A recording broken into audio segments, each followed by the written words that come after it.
शिव जी की पूजन वही स्वीकार है जिस पूजन में थोड़ी सी कमी रह जाए।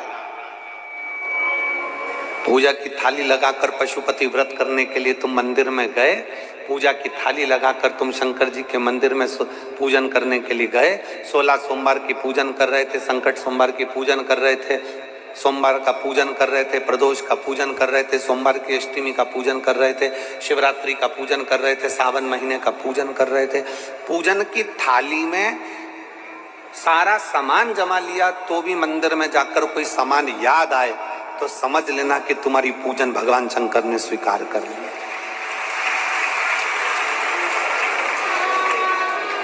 और मुझे विश्वास है मेरी जीजियों पर, मुझे विश्वास है मेरी बेटियों पर, मुझे विश्वास है मेरे बेटाओं पर और मेरे जीजाओं पर। मेरी जीजियों ने, मेरे जीजाओं ने, मेरी बेटियों ने कभी तो मंदिर में पूजन करी होगी। बोलो करी कि नहीं करी किसी मंदिर में जाकर पूजन? जम के बोलो जरा, करी है ना? और आपकी पूजन की थाली में, आपके पूजन की थाली में कुछ ना कुछ कमी तो रही होगी ना। कभी माचिस रह गई, कभी दिया रह गया, कभी अगरबत्ती रह गई, कभी कंकु लाए थे कंकु रह गया, कभी चंदन रह गया, कभी कोई जनेऊ रह गया, कभी सुपारी रह गई, कभी कोई प्रसाद रह गया। फिर याद आया मैं तो ये घर छोड़कर आ गई, मेरे घर पे रह गया, अब क्या करूं? शंकर जी की कथा कहती है कि शिव उपासना में अगर तुम्हारी थोड़ी सी कमी रह जाए, समझ लेना कि शंकर जी ने तुम्हारी उपासना को स्वीकार कर लिया। और ये केवल तुमसे ही मतलब नहीं है,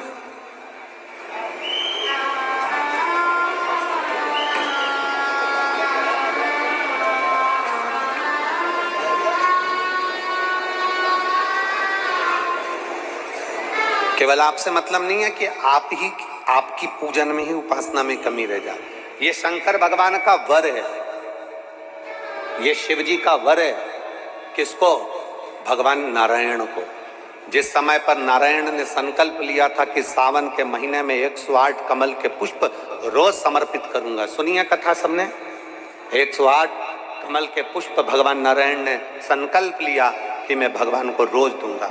रोज 108 कमल के पुष्प मंगवाते देते। सावन का आखिरी दिन था,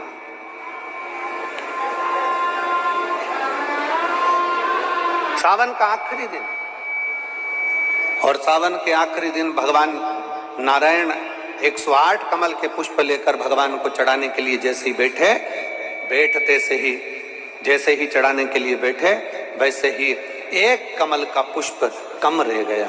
लक्ष्मी जी से कहा जाओ जल्दी से कमल का पुष्प लाओ। लक्ष्मी जी कमल का पुष्प ढूंढती रही, नहीं मिला।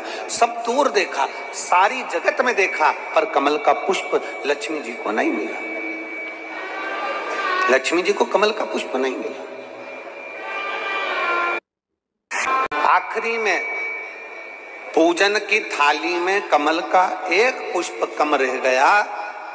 भगवान नारायण ने अपना आंख निकालकर भगवान शंकर को समर्पित कर दिया। क्या निकालकर समर्पित करी? अपनी एक आंख। और जब भगवान ने अपनी एक आंख निकालकर भगवान को समर्पित करी, उस दिन का नियम है आज तक अगर पूजन की थाली में कोई कमी रह जाती है, पूजन में कोई कमी रह जाती है, तो एक आंख, आंख मतलब आखा चावल, आखा चावल जानते हो आप लोग? जम के बोलो जरा। आखा मतलब पूरा।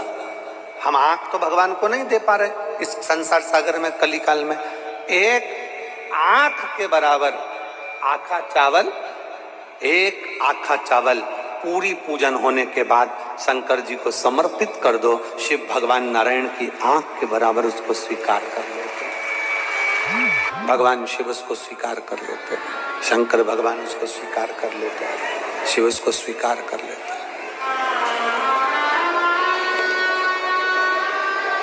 भगवान नारायण ने एक आंख भगवान शंकर को दे दी। शंकर भगवान ने अपना सुदर्शन चक्र भगवान विष्णु को दे दिया। भगवान शंकर त्रिनेत्रधारी हो गए और भगवान नारायण सुदर्शन चक्रधारी हो गए।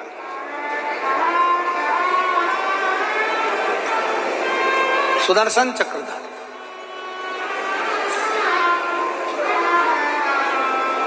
108 कमल के पुष्प में से एक पुष्प अगर छुपाने वाला कोई था तो वो देवाधिदेव महादेव थे। शंकर भगवान ने कहा भगवान विष्णु से, हे नारायण, आपके कमल के पुष्प को, एक पुष्प को मैंने छुपाया था। आज मैं वर देता हूं, जो शिव की आराधना करेगा, जो शंकर की आराधना में बैठेगा, उसकी पूजा की थाली में जान करके नहीं तो तुम घर पे कोई सामान जान करके छोड़ जाओ, जान करके नहीं, लेकर सब जाना है।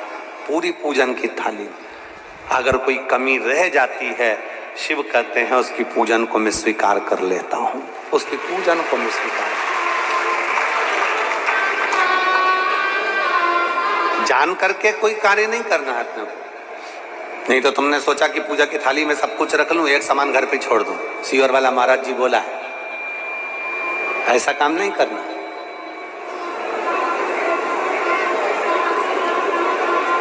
कई लोग जान कर जब घर से निकलते हैं तो कोई शुभ शकुन करना रहता है तो जान करके शुभ शकुन करते हैं। गाय को घेर के लेकर आएंगे, बछड़े को घेर कर लेके आएंगे कि आज ये जा रहे हैं तो इनके सामने से दूध पीती हुई बछड़ा और गाय निकलेगी तो शुभ शकुन होगा।